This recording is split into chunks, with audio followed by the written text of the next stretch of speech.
Écoutez, bonjour à tous, et puis bon après-midi pour ceux qui sont en Chine. On a aujourd'hui 90 inscrits à peu près pour suivre notre webinar du Club Agro. On aurait aimé le faire en partie en présentiel et puis une partie effectivement en ligne. Malheureusement, récemment on n'a pas eu le choix, on est toujours obligé de le faire un peu en webinar. C'est pas grave. Aujourd'hui, on aura trois intervenants. Donc tout d'abord, on commencera par François Blanc, notre conseiller agricole, qui nous fera une présentation un peu sur la situation du Covid et son impact sur les entreprises agro, du secteur agro. On avait voulu, par ce groupe, faire un peu un point de situation. Ensuite, on laissera la parole à Benoît Vaillant, le directeur général de la Cooperl ici en Chine, justement pour présenter un peu quel a été l'impact de l'activité d'un point de vue plus opérationnel. Et j'ai choisi à titre personnel de faire une présentation aussi un peu sur la contractualisation des relations commerciales en Chine, parce que nous récemment, je le vois très bien au cabinet, on a une évolution en fait de la situation économique qu'on voit apparaître en voyant apparaître beaucoup de relations contentieuses. Et je pense qu'il était important d'alerter un peu les entreprises sur le fait de ce qu'il fallait préparer en amont pour éviter d'être dans une situation difficile lorsqu'on lançait un contentieux. Voilà, j'espère que tout le monde nous entend, enfin en tout cas m'entend correctement. Sans plus attendre, je vais laisser la parole à François. François, c'est à toi. Bien, merci. Bonjour à tous. Merci Alban. Bonjour aux participants. Donc effectivement, nous allons commencer par une présentation sur un premier bilan des industries agroalimentaires en Chine face au Covid-19. Alors forcément, bilan provisoire puisque il est loin d'être définitif dans la mesure où certaines tendances qui seront présentées devront être confirmées, infirmées, précisées dans les semaines et les mois à venir. Mais enfin, on peut tirer quand même un certain nombre de conclusions. D'une part, en règle générale, un impact modéré du Covid sur la production agricole et agroalimentaire, pour plusieurs raisons. Eh bien, en premier lieu, nous l'avions déjà dit, ce secteur a été considéré comme prioritaire par les autorités, notamment au niveau central, quasiment en second rang derrière le secteur médical, du fait de sa sensibilité pour la population. Et donc, les activités agricoles ont été préservées après des difficultés de circulation qui étaient dues à la mise en œuvre locale, très souvent, de ces directives au niveau central. Et par ailleurs, l'approvisionnement alimentaire, même dans une ville comme Wuhan, qui s'est retrouvée au cœur de l'épidémie, a été, comme vous pouvez l'imaginer, très soigneusement préservé, là aussi par les autorités chinoises. Donc, ça a été en définitive un secteur de la production relativement épargné et pour plusieurs raisons. D'une part parce que cette crise s'est déclenchée en Chine en avance par rapport en Europe à une période particulière qui est celle du Nouvel An chinois où bien un grand nombre, déjà l'activité est plutôt spontanément réduite dans les entreprises chinoises, y compris les entreprises agroalimentaires, et avec des stocks constitués par les entreprises justement pour faire face à cette période particulière. Par ailleurs, en ce qui concerne la population agricole, il faut bien avoir conscience qu'en Chine, elle est plus stable que l'ensemble de la population et donc il y a effectivement du travail temporaire pour certaines activités comme les récoltes fruitières, mais ce n'était pas la saison. On était en plein hiver en Chine et donc l'essentiel de la population était plus ou moins sur place. Et ensuite, donc nous l'avons dit, d'une forte attention des autorités qui ont mis en œuvre des mesures particulières, notamment pour assurer typiquement les semis agricoles avec des green channels pour permettre l'approvisionnement en intrants, ce qui fait que tout ça c'est finalement plutôt bien agencé sans grande difficulté. Les importations qui avaient été très perturbé au début de la crise, alors du fait notamment des difficultés de retour de la main-d'œuvre, là pour le coup, qui avait quitté les lieux les grands ports où elle travaillait, se sont rétablis assez rapidement, puisque par rapport à une crise qui a été déclenchée ou des mesures qui ont été prises fin janvier, fin février, l'essentiel des importations a été rétabli. Un peu plus tard, toutefois, pour les conteneurs reefers, réfrigérés, qui sont ceux qui occupent une grande partie de notre activité, notamment la viande, qui ont dû attendre jusqu'à la mi-mars pour être pour voir leur retard largement résorbé.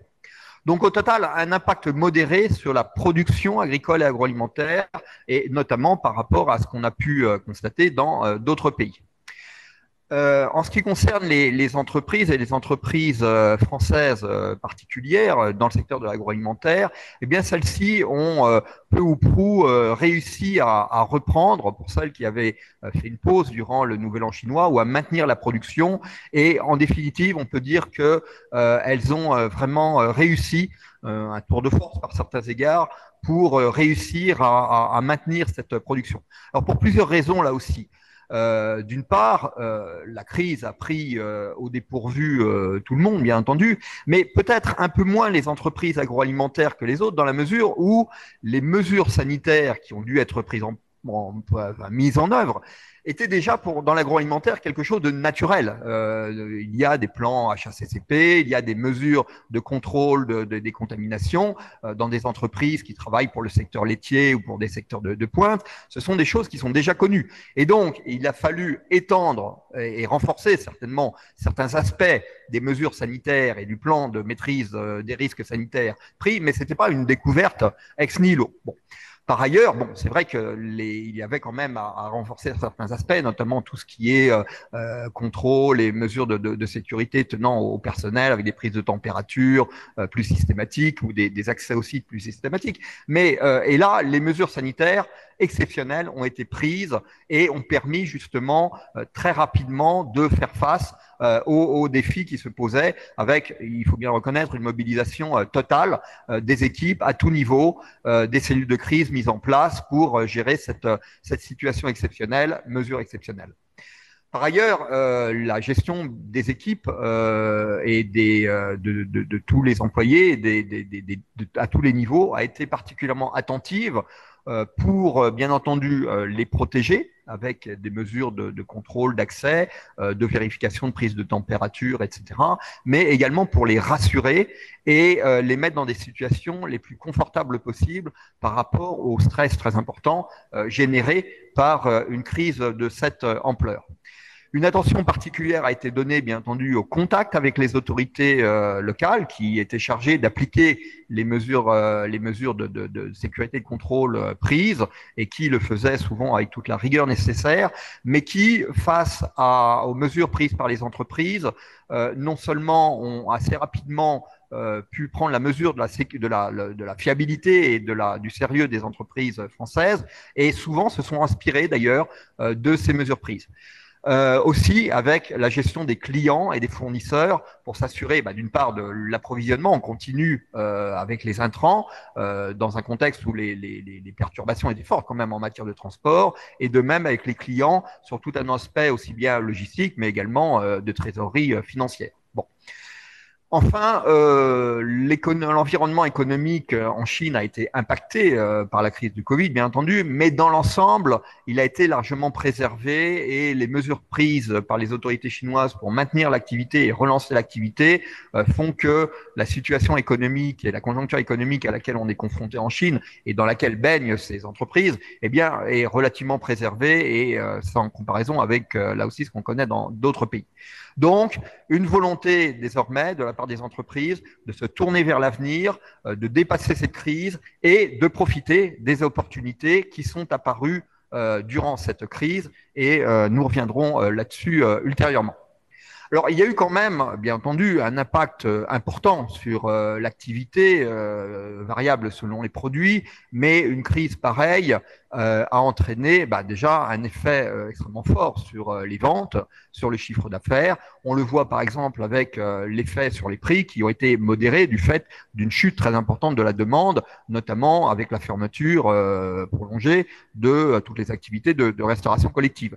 Vous voyez la courbe en gris, qui est la plus illustrative sur ce graphique, c'est la courbe des prix du porc. Vous voyez l'augmentation à partir début 2019 qui commence à s'amorcer, qui s'amorce lentement, et puis qui s'emballe du fait des ravages et de la pénurie induite par la peste porcine africaine, dont je rappelle qu'elle a peu ou prou décimé la moitié du cheptel chinois, avec un repic, si j'ose dire, avec les achats précédant le Nouvel An chinois, et une chute qui ensuite a traduit la fin des achats, non seulement la fin des achats du Nouvel An chinois, mais qui est venu être complétée en quelque sorte par la dépression de la demande qu'on a vécue à ce moment-ci. Et alors que les prix auraient dû redémarrer, repartir, y compris d'ailleurs non seulement les prix en Chine, mais y compris les prix dans les pays exportateurs et notamment à la France, eh bien, cette demande chinoise a calé à ce moment-ci, dans un contexte où d'ailleurs certains pays connaissaient des difficultés très profondes du fait de cas de Covid aux États-Unis, par exemple, qui entraînaient la fermeture des abattoirs et donc des engorgements des outils d'abattoir, et donc un contexte de prix bas dont on peut espérer qu'il commencera à s'effacer dans les semaines qui viennent, si toutefois certains pays arrivent à régler les difficultés justement de gestion du Covid dans les abattoirs. Donc un impact très fort sur les prix, et il est également visible sur la modération des prix des autres denrées, qui traduit la baisse d'activité et notamment de la consommation de produits alimentaires qui a lieu à cette période. Alors, c'est vrai pour les prix à la consommation, c'est vrai également pour les prix à la production, qui ont suivi globalement le même schéma, aussi bien pour les prix du porc que pour les autres denrées, avec d'ailleurs des variations encore plus fortes pour certains prix. Et on remarque que les prix à la production pour le porc, par exemple, ont connu des variations plus fortes que les prix à la consommation, et donc une tendance avec un rabotement ou un rabotage plutôt, des marges en aval, une compression de ces marges pour justement continuer à passer auprès des consommateurs avec des prix qui restaient abordables, aidés en cela d'ailleurs par la remise sur le marché de stocks publics, et également l'efficacité en Chine de tous les outils de consommation en ligne qui permettent aux consommateurs de profiter très rapidement des occasions, des ventes, des discounts, etc. Donc, encore une fois, quand même, une situation sur la distribution et le chiffre d'affaires des entreprises qui a été quand même assez pénalisé durant cette période.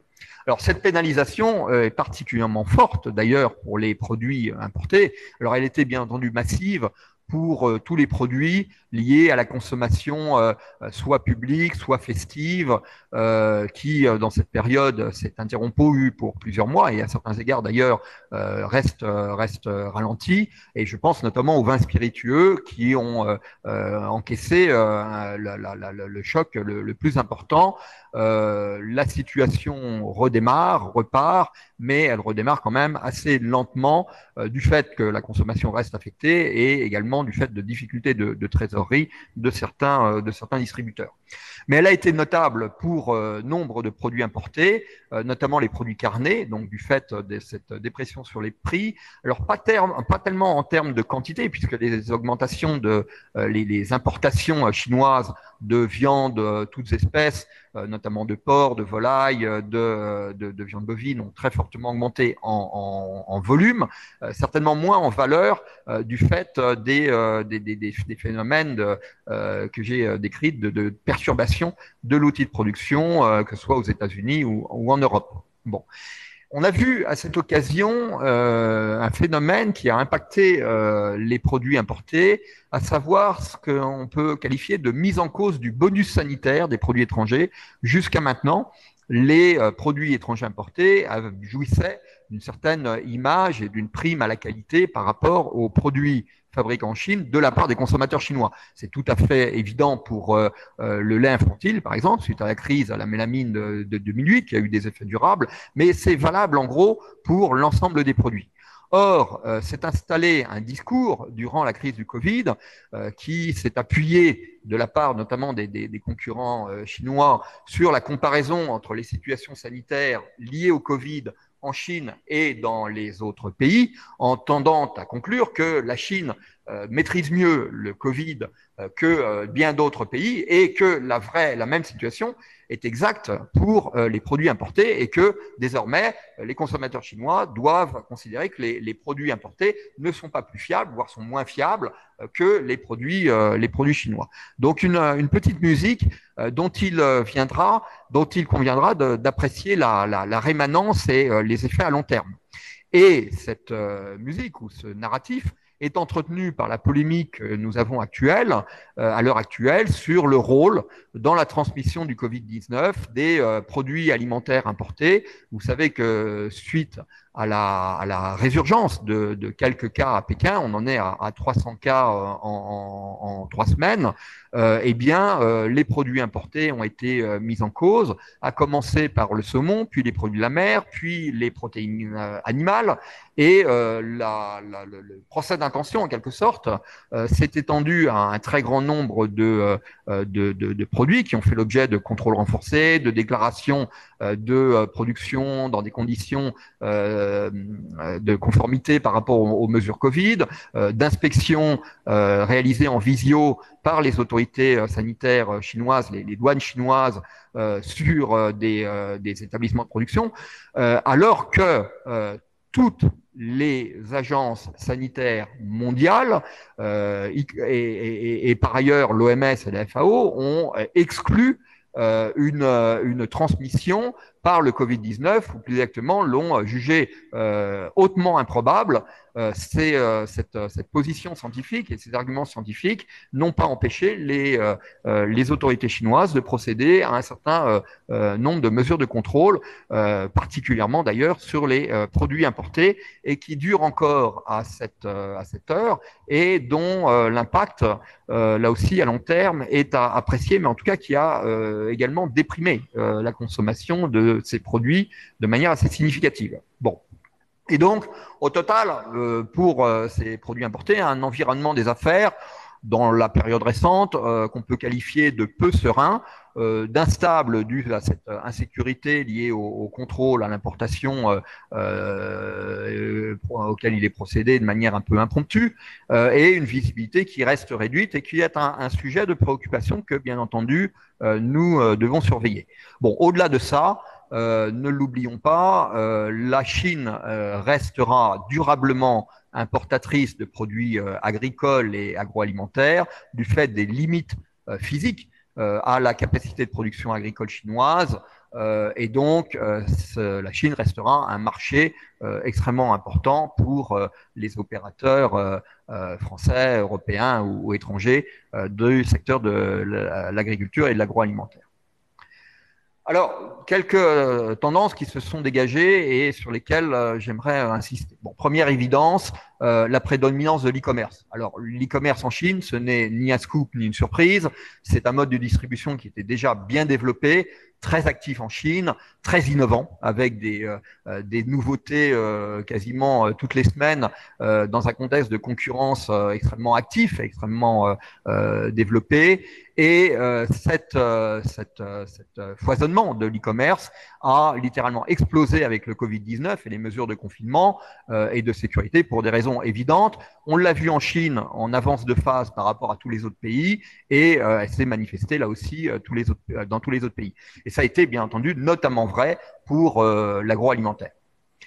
Et avec plusieurs mesures, donc des extensions à des nouveaux types de consommateurs qui restaient un peu en dehors de ces circuits d'e-commerce et qui sont vus contraints d'utiliser ce mode de distribution, et qui ont été convaincus d'ailleurs par ce mode de distribution, aussi bien en B2C, bien entendu, pour répondre au confinement, mais aussi en B2B, du fait des difficultés de contact que nous avons connues à cette période. Bon.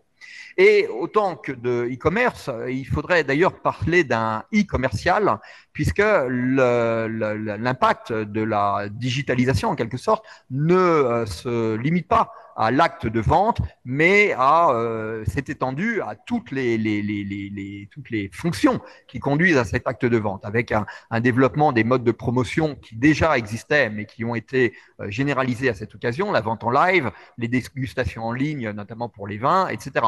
Des achats collectifs sur des groupes WeChat, qui est un peu le WhatsApp spécifique à la Chine, et donc qui a été extrêmement là aussi actif pour justement bénéficier collectivement de discounts avec des offres et des mécanismes qui sont développés grâce à l'initiative et à la créativité des opérateurs chinois.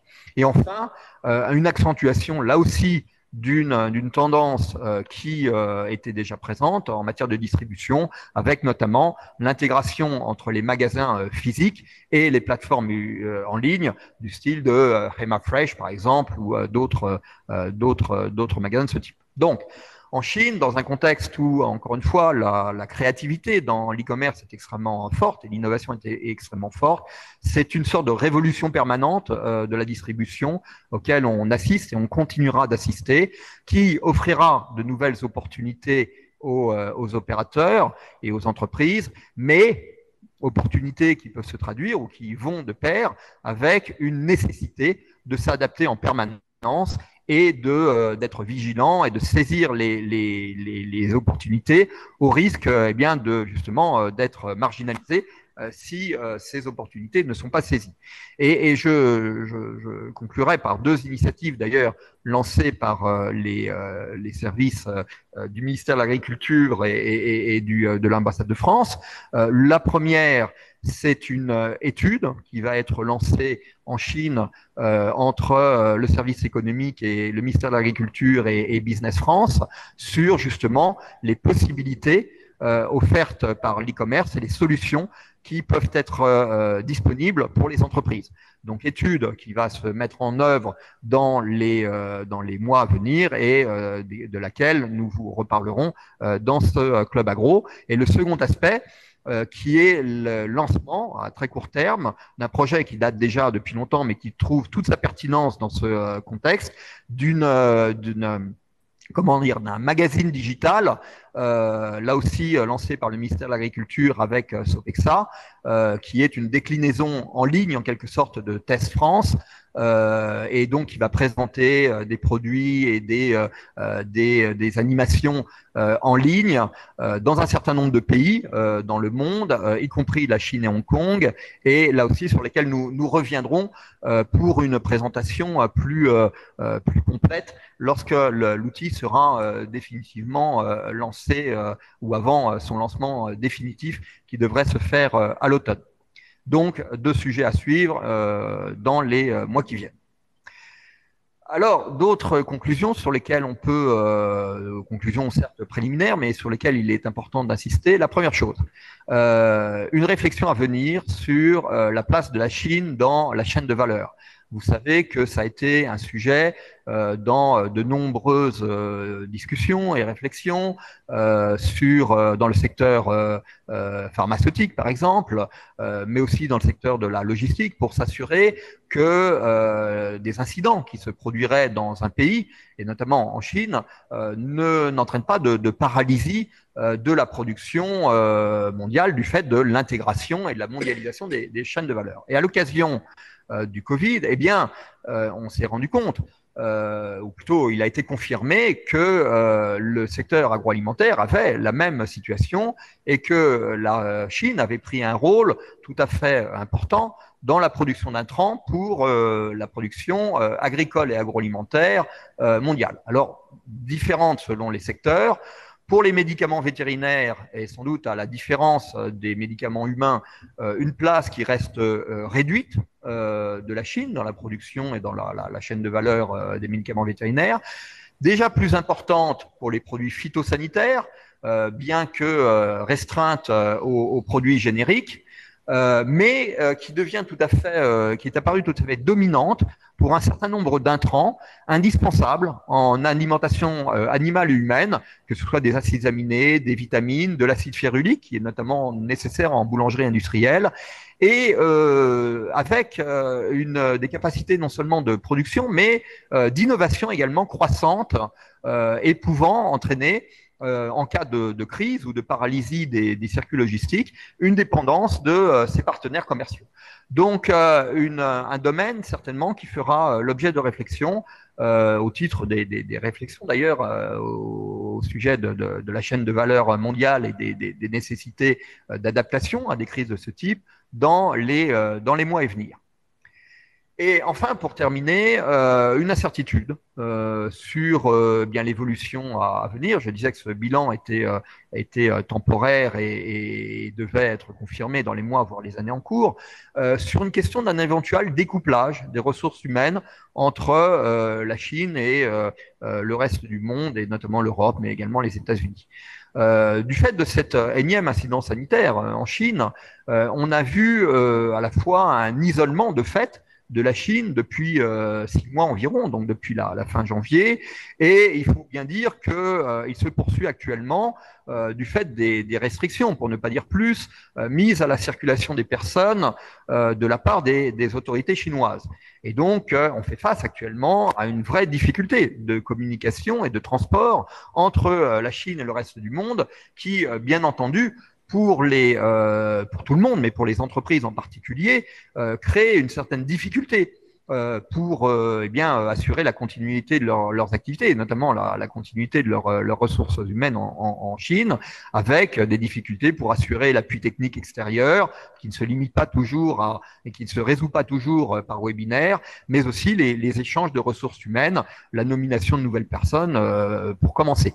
Et cette crise sanitaire qui vient quand même après la mélamine, le SRAS, des difficultés de pollution qui certes s'améliorent, mais quand même demeurent très présentes, une image, l'étranger, qui parfois peut sembler dégradée, qui peut rendre plus difficile le recrutement d'expatriés pour aller travailler en Chine. Et au total, donc non seulement un accroissement, une accélération de la sinisation des équipes, mais une sinisation qui n'est pas voulue, mais qui est un peu forcée par les circonstances, et la question sur un développement d'un modèle stand-alone, donc découplé, plus isolé de la Chine, un peu paradoxal, alors que le pays a pris justement une place aussi importante dans la mondialisation des échanges et donc dans les stratégies des grands groupes internationaux et des multinationales. Voilà, je vous remercie de votre attention. Je reste à votre disposition sur ces divers points pour des questions. Merci beaucoup. Voilà. Merci François. Je vois qu'on a eu une question. Je propose en fait qu'on prenne les questions à la fin. Entre-temps, n'hésitez pas à poser d'autres questions et on y répondra. Benoît, est-ce que tu m'entends bien? Tu as pu te reconnecter? Je crois que ton micro est coupé.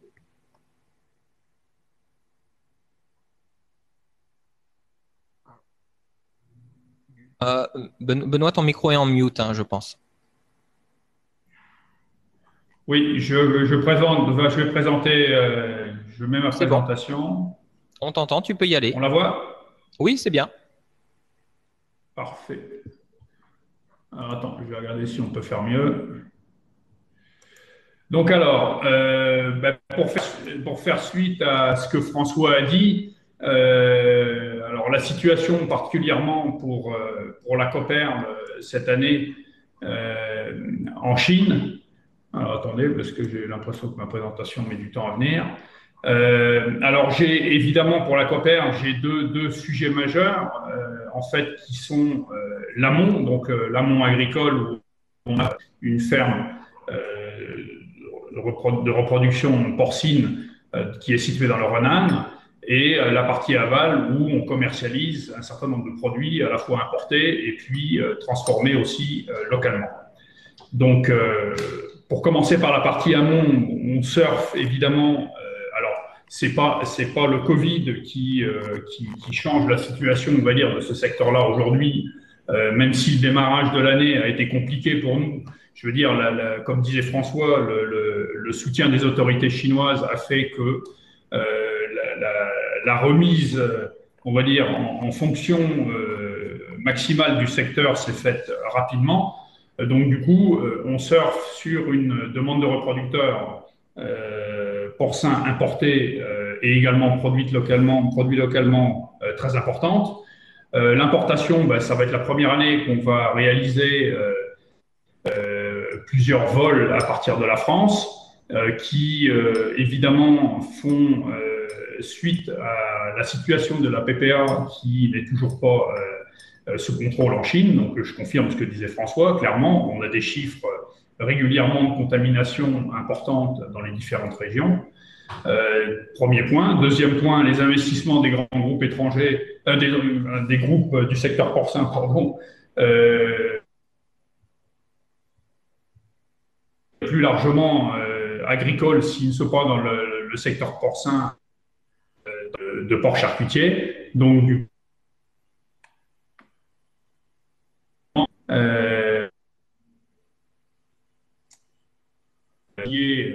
ou vieillissant. Avec, très dernièrement, la mise en production de la génétique. Donc, du coup, cette année, nous, Cooperl, on devrait atteindre environ 6 000 reproducteurs importés à partir de la France, ce qui est une année exceptionnelle. Et je pense que l'année prochaine sera du même acabit.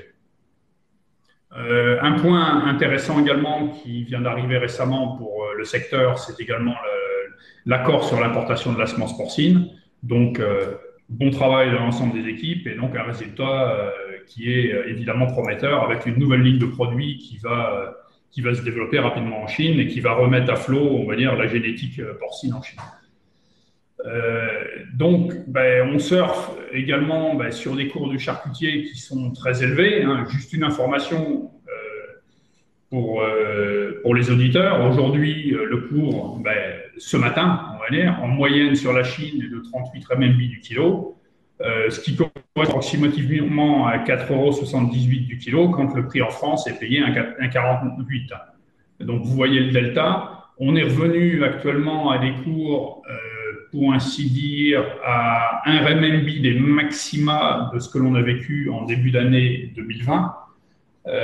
Donc, la courbe est ascendante. Ça, c'est un point qui, bon, je vais le reparcourir ensuite, qui a des avantages évidemment, c'est-à-dire soutenir les investissements des groupes chinois, soutenir également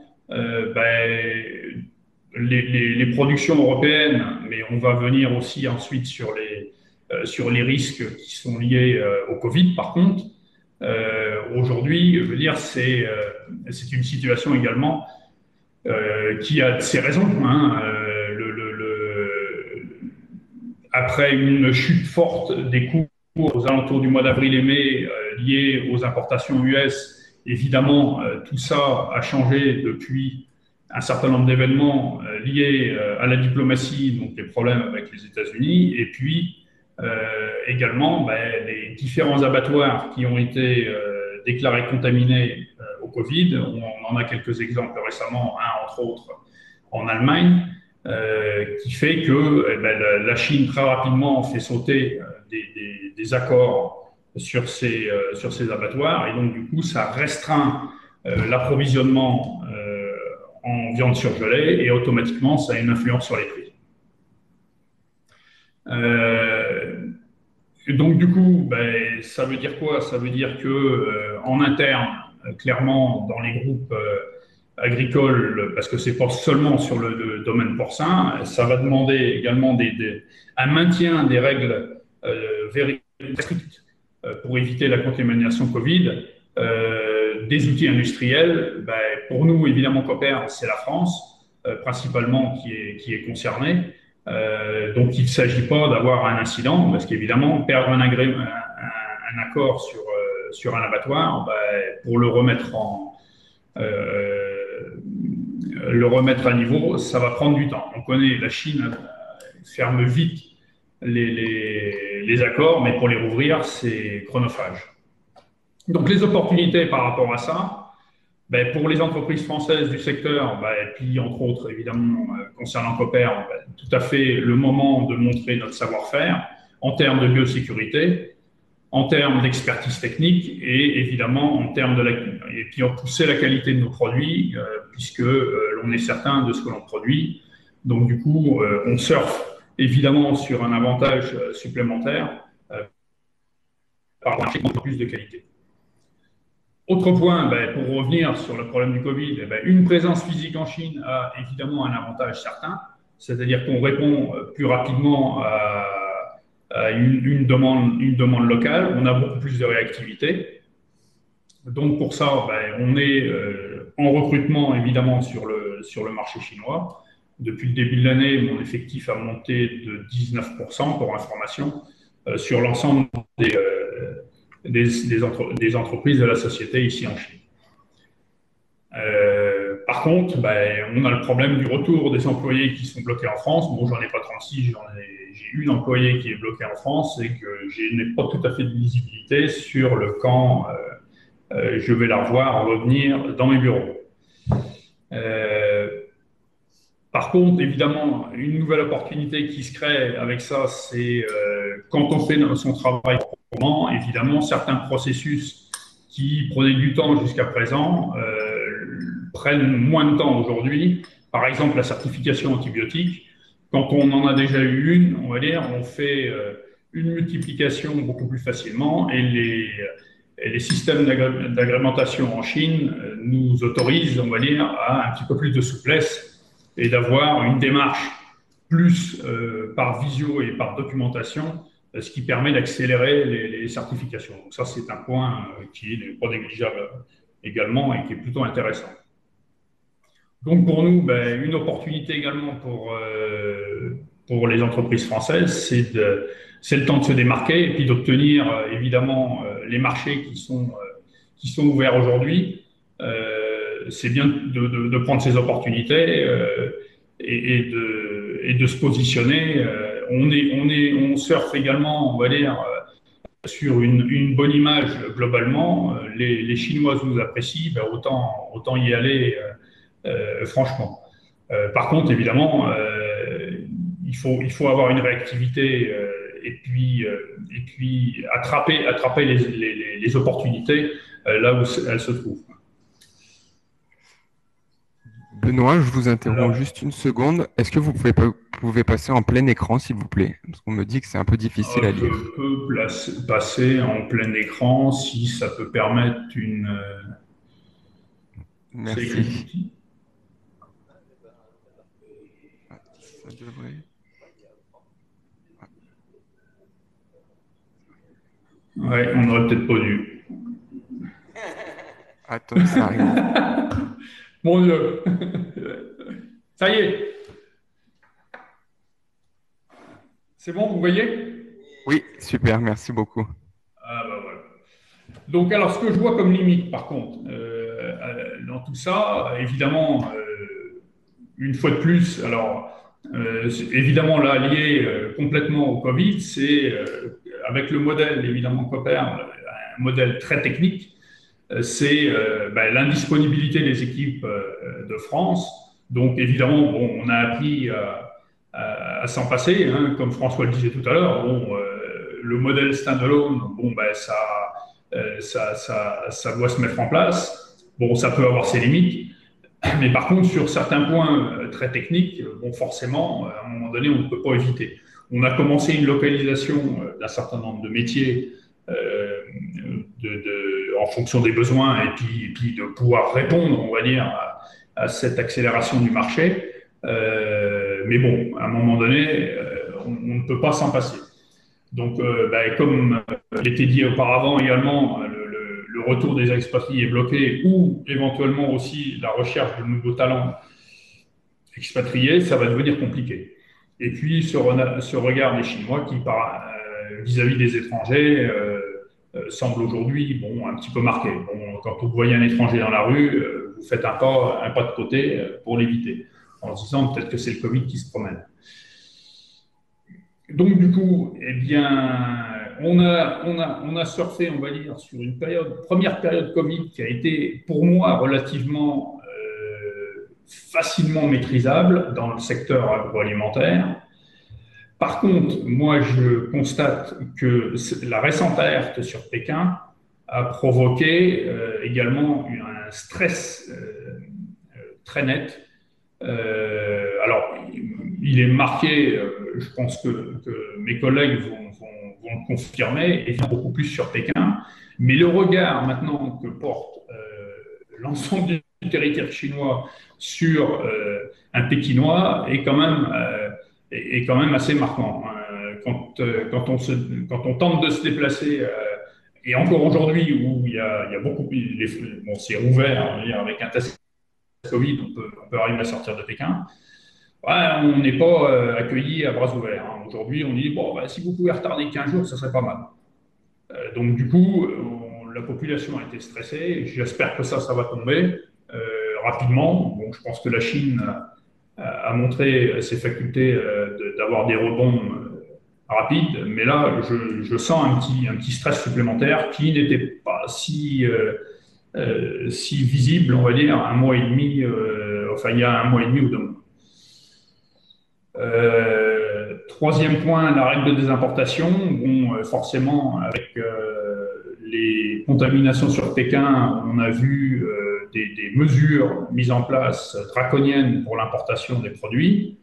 Donc, du coup, on est touché par des retards dans les approvisionnements une fois de plus. Donc, le transport au début d'année, maintenant, des règles supplémentaires qui se mettent en place. J'ai un exemple d'ailleurs très concret d'un contact que j'ai dans le saumon qui m'a indiqué, pas plus tard qu'aujourd'hui, que même si il a été fait des tests tous azimuts sur des différents appros de saumon surgelé et frais depuis l'étranger, toutes sources ont été contrôlées, et qu'est-ce qui apparaît, c'est qu'en fait les tests ont tous été négatifs, mais par contre, quand bien même, la consommation et la demande en saumon a plongé. Donc voilà les impacts, on va dire, concrets aujourd'hui sur le marché chinois, sur les différentes lignes de produits. Donc on regarde évidemment le produit importé comme étant un danger potentiel. Donc le troisième point là-dessus, c'est le coût supplémentaire qui pourrait venir. J'ai rajouté dans les limites la restauration qui est toujours bien en deçà de son potentiel, et on sait en Chine combien le potentiel de la restauration est importante dans l'alimentation. J'ai un chiffre qui vaut ce qu'il vaut, on parle de moins 17, or on était à moins 40 il y a environ 2 mois de ça. Bon, je le mets avec 2 points d'interrogation parce que pour moi, on doit quand même être un peu en deçà de ça, en deçà des 17%. Deuxième point, après l'aval. Donc l'aval, qu'est-ce qui s'est passé? Nette reprise au mois d'avril, mais qui était plutôt bon également. Par contre, un mois de juin qui a été affecté par la situation de Pékin, et juillet qui devrait se dessiner un peu mieux. J'y vois aussi dans les cours, en tout cas du porc que je vous ai présenté au début, comme étant aussi un risque, hein, parce que quand on atteint des sommets, une fois de plus, on sait que la consommation des ménages n'est plus là, et que le phénomène de report se fait sentir automatiquement. Tous les surfs, évidemment, quand la viande de porc est chère. Aujourd'hui, il est clair que la demande de la consommation des consommateurs n'est pas encore au rendez-vous. On constate que le retail offline est toujours sous pression. Et un phénomène nouveau qui apparaît en Chine, en tout cas, qui était peu présent jusqu'à présent, et surtout sur la population jeune. Le consommateur commence à être prévoyant, il limite ses dépenses, et apprend à se rendre compte qu'un budget, ça se gère. Donc ça, c'est une donnée qui restera comme elle est. Peut-être ça va certainement laisser des traces. De toute façon, je pense que la consommation va plus être au niveau, en tout cas, de ce qu'elle est sur certaines catégories. La distribution offline, eh ben, on voit que les marges se contractent, les négociations deviennent plus dures, donc évidemment plus difficile de signer des contrats. Le commerce en ligne, incontournable. Par contre, j'y vois quand même aussi toujours cette offre pléthorique qui fait que difficile de voir d'avoir une lisibilité sur le potentiel réel quand on lance un produit. Voilà pour ce qui est de ma partie. Si vous avez des questions, bien sûr, je suis à disposition. Merci Benoît, c'était très clair et très intéressant. Ryan, can you put my presentation? Bon, moi je vais vous parler d'un sujet qui est plus juridique. I will use that. Qui est vraiment sur la contractualisation des relations commerciales en Chine. Pourquoi est-ce que je voulais parler de ce sujet? C'est parce que aujourd'hui, je vois vraiment une situation économique qui est compliquée et qu'on voit pas mal de conflits qui arrivent et que finalement le contrat est le document de base qui permet de régir un peu les conflits commerciaux qui sont en cours. Si on avance un peu, donc j'ai fait simplement deux parties. Une première partie où je vais vous parler un peu d'un bilan par rapport à ce qui s'est passé sur les derniers mois et sous l'angle juridique plutôt de l'avocat. Et ensuite simplement vous rappeler les clauses importantes qu'on met dans un contrat sans forcément vous faire un cours de droit. Je pense que c'est pas l'idée, c'est plus vraiment d'attirer votre attention. Un point essentiel, je pense au début de la crise, qu'est-ce qui s'est passé? C'est que les rapports économiques ont été bouleversés par la crise, que les choses ont beaucoup changé et qu'on était dans deux types de situations au niveau des partenaires commerciaux. Il y avait ceux qui n'avaient pas fait de contrat et il y avait ceux qui avaient fait des contrats. Pour ceux qui n'avaient pas fait de contrat, ils ont discuté entre eux pour trouver des solutions en matière de livraison, en matière de délai, parce qu'à un moment, les containers passaient plus, il y avait plus de chauffeurs pour camions, on ne pouvait plus accéder à certaines zones et forcément, on ne pouvait pas honorer les commandes. L'économie ne pouvait pas fonctionner normalement. Donc, quand on n'avait pas de contrat, les gens changeaient par téléphone, ils ont trouvé des solutions. Lorsqu'on avait des contrats, par contre, on s'est immédiatement posé la question suivante de qu'est-ce qui était prévu dans le contrat. Et on a sauté sur un type de clause qui était spécifique, qui étaient les clauses de force majeure et les clauses de hardship. Alors, je vous ai remis simplement la définition de ces deux types de clauses pour vous en ayez conscience, parce qu'en fait, c'est des clauses qui très souvent sont vues banalement en fait dans le contrat et qui ne sont pas des clauses qui sont primordiales, puisqu'en fait, ce ne sont pas des clauses qui parlent de prix, ce ne sont pas des clauses qui parlent de délai de livraison, ce sont vraiment en fait des clauses qui vont gérer en fait les difficultés majeures. Clause de hardship, en fait, c'est une clause qui permet de renégocier en fait les conditions du contrat s'il y a un changement des circonstances économiques, techniques, commerciales ou financières et qui sont imprévisibles à la signature. C'est des clauses qui, par exemple, en cas de Covid, auraient pu permettre à ceux qui les avaient de dire aujourd'hui, je suis désolé, je ne peux pas vous payer sans être en violation de leurs obligations contractuelles. Ce sont des clauses qui sont un peu plus à l'anglo-saxonne. On a ensuite un autre type de clauses qui sont beaucoup plus franco-françaises, qui sont la force majeure, qui sont des événements qui sont imprévisibles, insurmontables et indépendants de la volonté d'une partie. Or, effectivement, lorsqu'on a un virus comme le Covid-19, on peut se poser la question de est-ce qu'on est dans un cas de force majeure ou pas? Il faut savoir que même vis-à-vis de la PPA, la peste porcine africaine, dans certaines négociations et discussions, on s'est posé la question, est-ce que la peste porcine africaine aujourd'hui est un événement de force majeure ou pas? Donc tout ça, ça fait partie d'un grand nombre de discussions. Les réponses sont pas toujours évidentes. Parfois, les gouvernements vont vous dire effectivement qu'on reconnaît que cet événement est de la force majeure, mais encore faut-il le prévoir dans les contrats. Ce qui s'est passé finalement, c'est que très souvent, on n'a pas appliqué ces clauses. Effectivement, on les avait dans le contrat, mais au final, vu la gravité de la situation, il y a eu, comment dire, une responsabilité, une responsabilisation des acteurs économiques. Les gens sont parlés en se disant, oui, on ne pourra pas vous livrer à temps, on ne pourra pas remplir nos obligations à temps, mais on le fera dès que c'est possible. Et donc finalement, les choses se sont mises en ordre. Pour autant, qu'est-ce que je vois maintenant? Aujourd'hui, on est en juillet. Je peux vous dire que le mois dernier et encore toute la première semaine de juillet, on commence à voir arriver un très grand nombre en fait de contentieux. C'est vraiment des contentieux économiques dans lesquels en fait on voit beaucoup d'impayés, beaucoup de problèmes en termes de livraison, beaucoup d'inexécutions contractuelles. Et ces problématiques, en fait, on les voyait pas avant. Enfin, moi, j'ai une quantité au cabinet de dossiers qui sont arrivés, qui sont vraiment uniques et qui sont liés à la période et qui, je pense, malheureusement, vont continuer à s'accentuer parce qu'il y a une véritable crise économique qui existe. Hein, c'est une réalité. Même si effectivement le secteur agricole est beaucoup moins touché que d'autres secteurs. Mais tout à l'heure, François parlait de problèmes de trésorerie. Effectivement, les entreprises qui ont des problèmes de trésorerie pourront pas payer d'autres entreprises et donc mécaniquement, il y aura un effet de chaîne. Benoît citait des difficultés pour négocier les contrats et pour signer des contrats. Effectivement, les conditions économiques se durcissent et ça devient de plus en plus difficile. Donc aujourd'hui, quand je vois arriver des dossiers de contentieux, très sincèrement, il y a des choses il y a deux types de dossiers. Il y a les dossiers sur lesquels un contrat en bonne et due forme a été signé, qu'on a pris le temps de négocier et sur lequel on a effectivement des pièces et des preuves. Ce sont des dossiers qui sont en général des dossiers gagnants. Et puis, on a un autre type de situation qui est extrêmement courant en Chine, qui sont en fait des dossiers où les gens fonctionnaient à la commande et on vient voir souvent simplement avec des échanges WeChat pour des commandes qui peuvent se porter parfois à plusieurs millions d'euros. C'est des pratiques qui ont pu fonctionner pendant un certain temps. Aujourd'hui, moi, je voulais vraiment attirer votre attention sur le fait que ce n'est plus possible, dans le contexte économique actuel, de fonctionner sans contrat.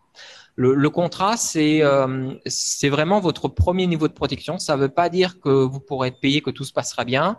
Mais si vous n'avez pas le contrat, c'est beaucoup plus difficile. Parce que nous, pour faire notarier des WeChat, pour prouver ce qui s'est passé, pour prouver le dommage, c'est très, très compliqué. Et surtout, rien n'encadre en fait la relation commerciale. Donc, j'insiste absolument. Aujourd'hui, travailler avec la Chine, travailler en Chine, c'est, en l'état actuel de la situation économique, c'est faire des contrats. Je vous ai simplement remis dans le slide d'après, on peut le voir ensemble, les éléments clés du contrat. Bon, je vais pas descendre tous ces éléments parce que chaque contrat peut être différent, mais je pense qu'il y a quand même des choses qui sont fondamentales. Dans les choses fondamentales à l'heure actuelle, c'est d'avoir des clauses de force majeure, clauses de hardship, comme je vous l'ai mentionné tout à l'heure, parce que si demain il y a une deuxième vague, s'il y a des problèmes en fait qui arrivent en France où on doit reconfiner, vous serez bien content d'avoir ces clauses-là pour vous dire attendez, aujourd'hui moi je peux pas exécuter mon obligation parce que l'usine qui doit livrer les produits en France ne peut pas fabriquer parce qu'aujourd'hui on est par exemple confiné en France et pareil en Chine. Donc ces clauses-là, faut vraiment les avoir. Je pense que c'est bien aussi quand même d'avoir une définition claire des obligations contractuelles. Très souvent, les parties oublient de dire exactement qui doit faire quoi. Moi, je suis toujours étonné quand on vient me voir avec un contrat et finalement, on ne sait pas ce que doit faire chacun. Ensuite, les points vraiment qui sont importants dans nos contrats aujourd'hui, ça va être le droit applicable. Prévoyez-le. On peut mettre le droit français, on peut mettre le droit chinois. Personnellement, je pense que ça a toujours du sens de travailler avec la Chine, de mettre le droit chinois et de prévoir ensuite en clause de règlement des litiges soit de l'arbitrage, soit effectivement les tribunaux locaux. J'ai pas de problème à avoir les tribunaux locaux et du droit chinois. Je vous le dis sincèrement, aujourd'hui, on a beaucoup de dossiers, notamment pour tous ceux où on n'a pas de contrat sur lesquels on est devant les tribunaux locaux. Honnêtement, ça se passe plutôt bien. On a la chance d'avoir une équipe aguerrie en contentieux au cabinet, donc on sait faire. Mais en tout cas, prévoyez-le. Si on prévoit rien, on a un risque d'aller voir un juge français ou un juge chinois qui va nous dire, le juge français va nous dire que c'est le juge chinois, et le juge chinois risque de nous dire que c'est le juge français. Donc on va tourner en rond, l'efficacité du contrat va être limitée. Je pense également qu'on est en Chine, autant mettre le droit chinois, c'est beaucoup plus simple, et d'aller voir un tribunal chinois ou l'arbitrage. Il y a des commissions d'arbitrage qui sont très bien, commissions internationales. Vous avez les commissions d'arbitrage à Shenzhen, vous avez la CIETAC, c'est assez ouvert. Et ensuite, j'attirerai quand même votre attention sur la langue du contrat. La langue du contrat, ça peut être du français, ça peut être de l'anglais. L'idéal, c'est d'avoir des contrats qui sont bilingues. Évitez quand même d'avoir des contrats en français. Parce que si on va avec un contrat en français devant un juge chinois, ça va quand même être assez compliqué, même si on va devoir le faire traduire. Essayons d'avoir des textes qui soient efficaces et surtout qu'on puisse mettre en œuvre rapidement et sans difficulté. Voilà, c'est vraiment en fait ces points-là sur lesquels je vais insister, sans rentrer dans des détails qui sont juridiques ou qui sont trop complexes. Mais j'attire votre attention. Évitez de fonctionner maintenant à la vente au container sans avoir un contrat derrière qui couvre en fait l'opération. Voilà. Alors, je voulais simplement ensuite profiter de la présentation pour faire une annonce rapide. On organise en fait vendredi prochain avec ICBC en préparation en fait de la foire de l'import un webinaire dans lequel il y aura des B2B. Donc pour les gens qui sont intéressés par rencontrer des partenaires chinois pour de la vente ou pour de l'implantation, ICBC propose en fait de trouver une entreprise dans le secteur dans lequel vous êtes intéressé pour les mettre en relation. Donc voilà, vous pouvez scanner le QR code, n'hésitez pas si besoin. Voilà, c'est tout pour moi. Je propose qu'on passe aux questions-réponses. Yeah, we can stop it. Donc, on avait une question simplement qui nous a été posée. François, je pense que peut-être je ne sais pas si tu veux la prendre. Je veux bien la prendre à condition de la voir. Et donc, pour l'instant, je ne la vois pas.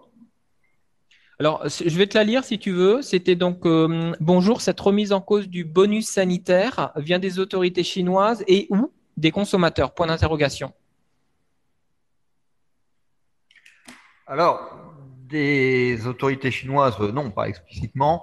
Et c'est surtout comment dirais-je, un discours qui est né de la part des concurrents aux entreprises françaises et étrangères durant la période de Covid et qui ont fait le parallèle entre la capacité de la Chine à contrôler le Covid et ont pointé du doigt les difficultés dans d'autres pays en disant vous voyez cette situation sanitaire et cette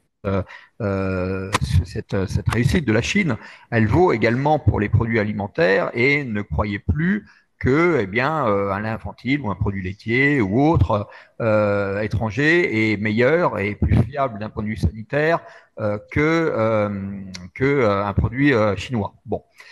Donc ça, c'était un discours un peu commercial et encore une fois, il convient d'attendre un peu pour voir à quel point il a pris ou il n'a pas pris dans l'esprit des consommateurs.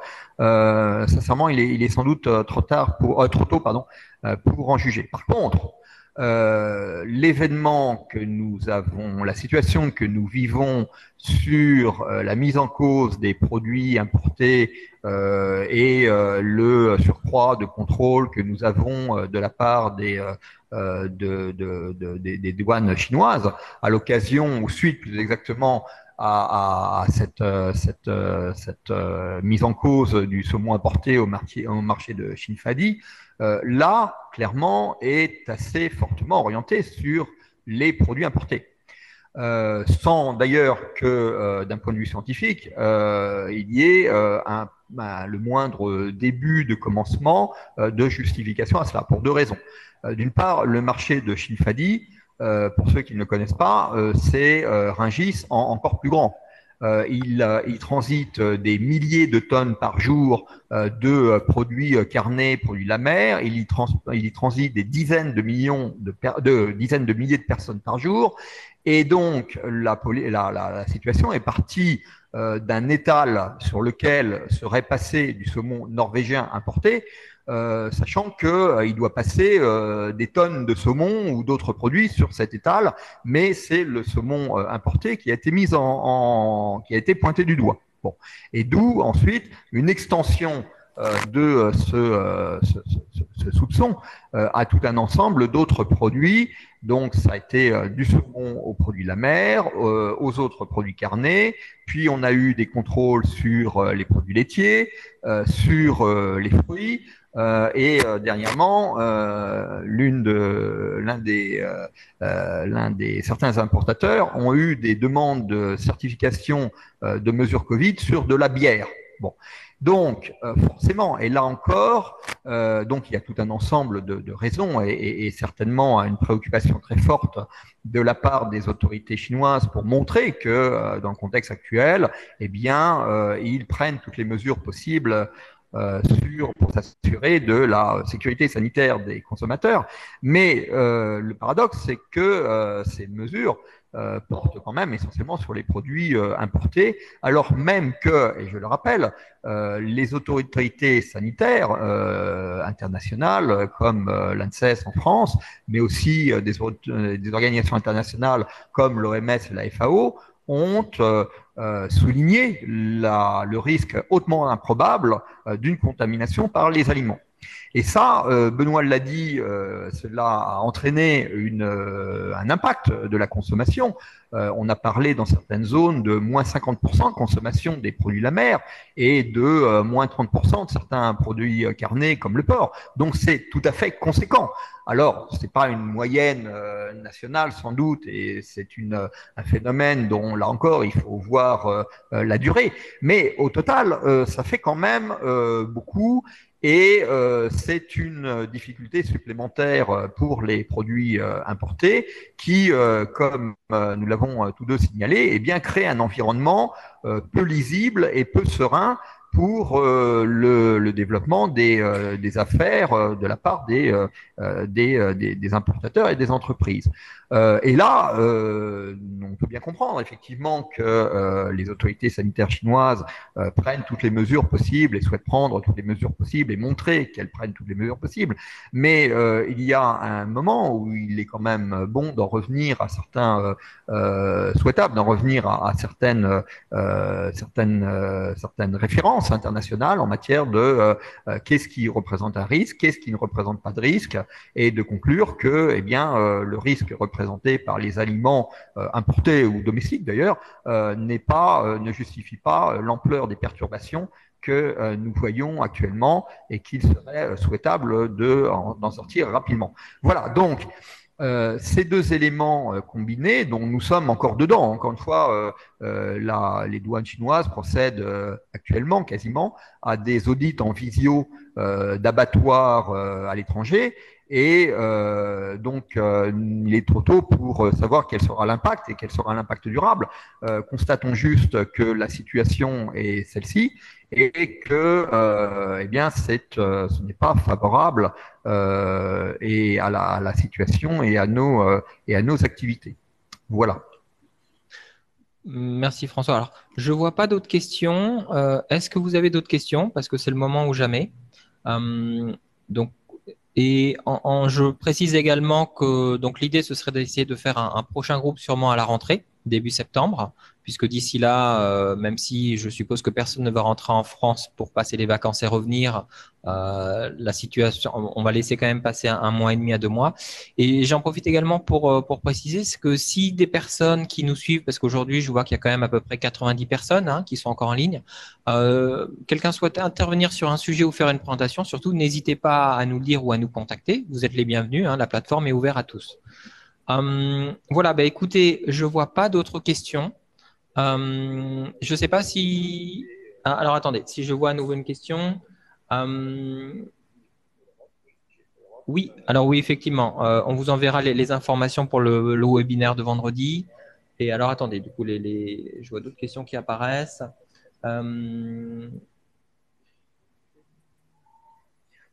Et Benoît, il y a une question, je ne sais pas si tu la vois, qui concerne Cooperl. Non, je ne la vois pas. Vas-y. Alors, je vais la lire. Bonjour, quelle est selon vous la raison de l'accroissement du people turnover chez Cooperl? Je vais t'envoyer. Ah oui, en effet, comme il y a évidemment. Alors j'ai signalé évidemment sur ma présentation que le marché, forcément un marché où vous surfez avec des prix très élevés, avec des groupes porcins également qui sont en développement tous azimuts. Quand vous avez une implantation avec de la matière grise qui a été formée avec des techniciens de qualité, forcément vous avez des employés chinois qui se valorisent très bien auprès de ces groupes qui se développent. Donc, du coup, forcément, les équipes ont tendance à partir pour des augmentations de salaire parfois significatives de fait de cette valeur qui se paye à l'extérieur, tout simplement. C'est le processus, on va dire, que l'on retrouve dans tous les métiers, je pense.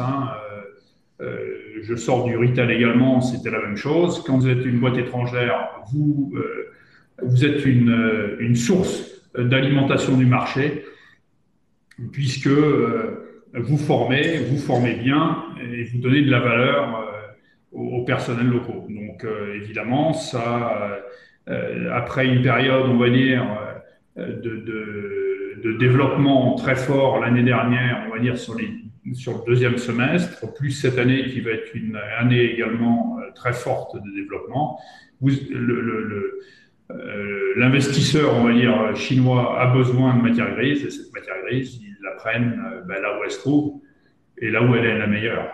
Donc, c'est également, entre guillemets, peut-être une bonne chose, mais aussi un risque pour nous, puisqu'il faut en permanence recruter de nouvelles personnes, les former. Et aujourd'hui, c'est un phénomène que je rencontre à la fois dans la partie élevage et également dans la partie technique bâtiment. Okay. Merci Benoît. Alors du coup, on a eu plein de questions entre-temps. Alors, je réponds à la volée aux questions de base. Donc, pour ce qui est du webinaire de vendredi, oui, je contacterai les personnes qui sont intéressées. Effectivement, elles peuvent se signaler et j'enverrai le flyer. Pour ce qui est d'obtenir les présentations, il n'y a pas de problème pour nous. La Chambre, normalement, devrait les diffuser. Ensuite, on a une question sur les conditions de voyage. Alors, je dirais qu'il y a les conditions de voyage. Je vais répondre à un bout de la question et je laisserai François répondre peut-être à la deuxième partie.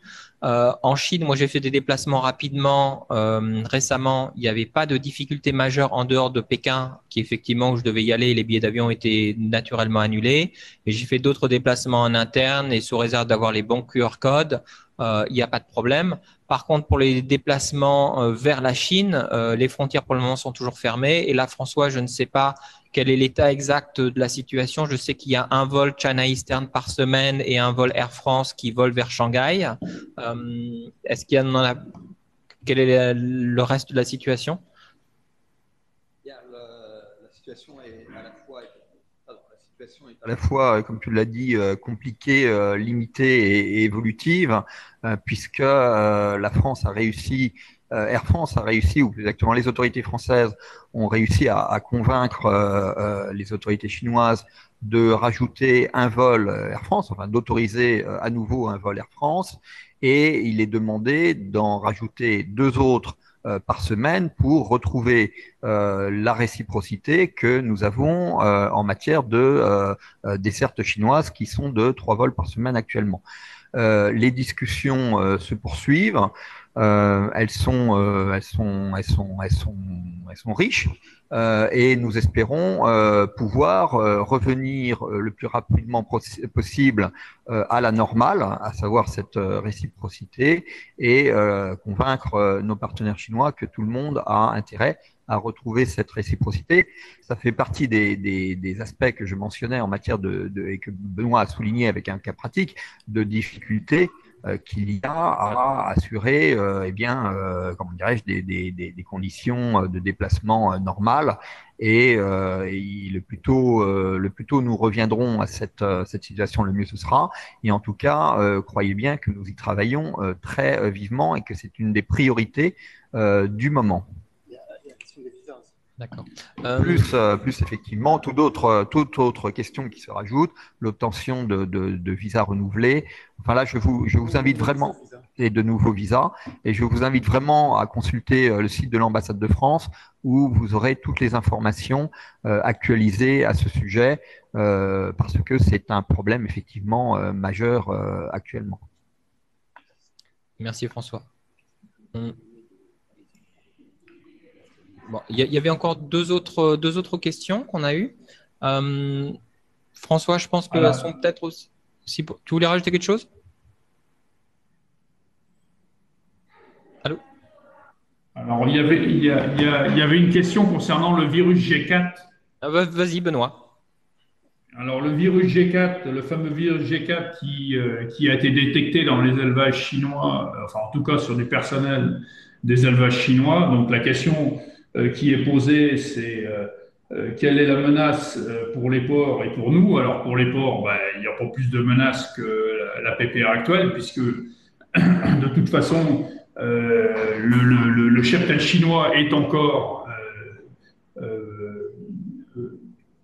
contaminé, on va dire régulièrement, peut-être pas à ce point-là, mais en tout cas, il y a encore la PPA qui traîne dans les élevages. J'ai eu, pour exemple, je ne citerai pas le groupe en question, mais j'ai eu une demande de soutien technique auprès d'un grand groupe porcin chinois qui possède 5 fermes dans une région de Chine. Et sur les 5 fermes, 2 sont en opération. Donc, sur les 2 en opération, il y en a une qui est complète et une qui a été contaminée en partie.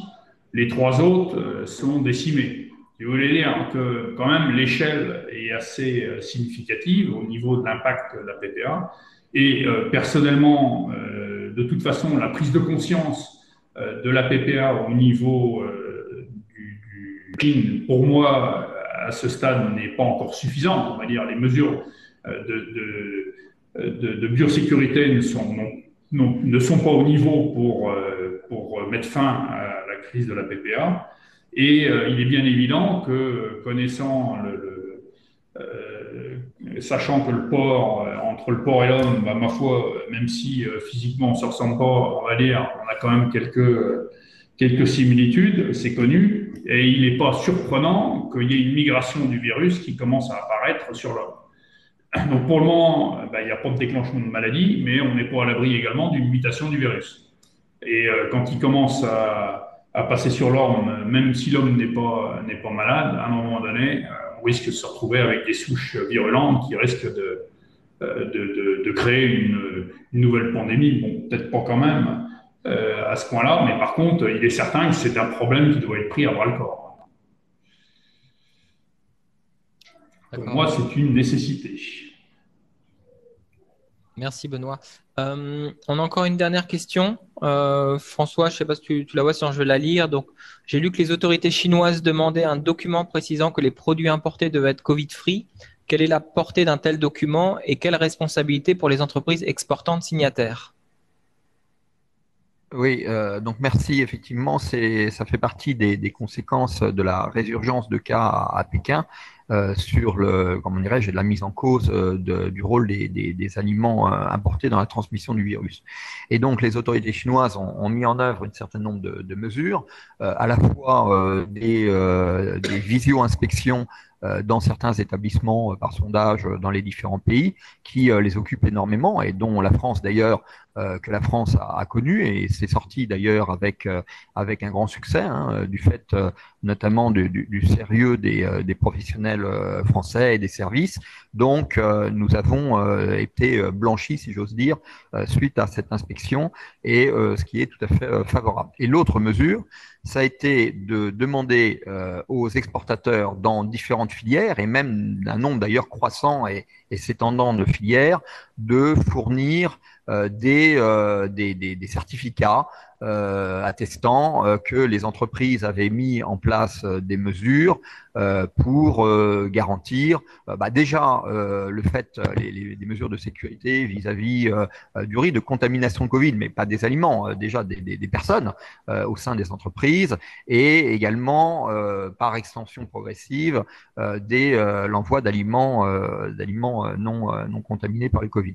Je vous invite vraiment à vous rapprocher les uns et les autres, les entreprises, des fédérations professionnelles qui ont été saisies et qui travaillent avec les autorités sanitaires françaises et avec FranceAgriMer pour justement informer les entreprises en temps réel sur les obligations des documents à envoyer aux autorités sanitaires chinoises, mais plus exactement d'ailleurs aux CIQ locaux, et qui fournissent l'information la plus précise et la plus actuelle par rapport à ce que je pourrais vous dire ici, parce qu'encore une fois, la situation est changeante.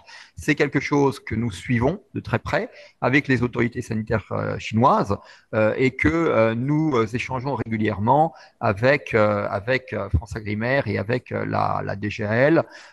Et s'il y a des demandes supplémentaires dans les jours et les semaines à venir, bien entendu, nous les répercuterions. J'insiste sur ce que disait Benoît tout à l'heure, un plan comment dirais-je, un plan Covid en quelque sorte dans les entreprises pour éviter de se trouver dans les situations que connaissent certains abattoirs américains, brésiliens ou allemands. est absolument indispensable pour des tas de raisons, mais également pour éviter une suspension de ces exportations vers la Chine qui ne manquerait pas d'arriver. Les entreprises françaises en Chine, en fait, lors de la survenue de la crise du Covid fin janvier, début février, ont mis en place de tels plans et l'ont mise de manière extrêmement stricte avec des contrôles de l'accès, des prises de température, des ports de masques systématiques, tout un ensemble de mesures dont je parlais tout à l'heure et qui ont permis justement de contrôler ce risque Covid.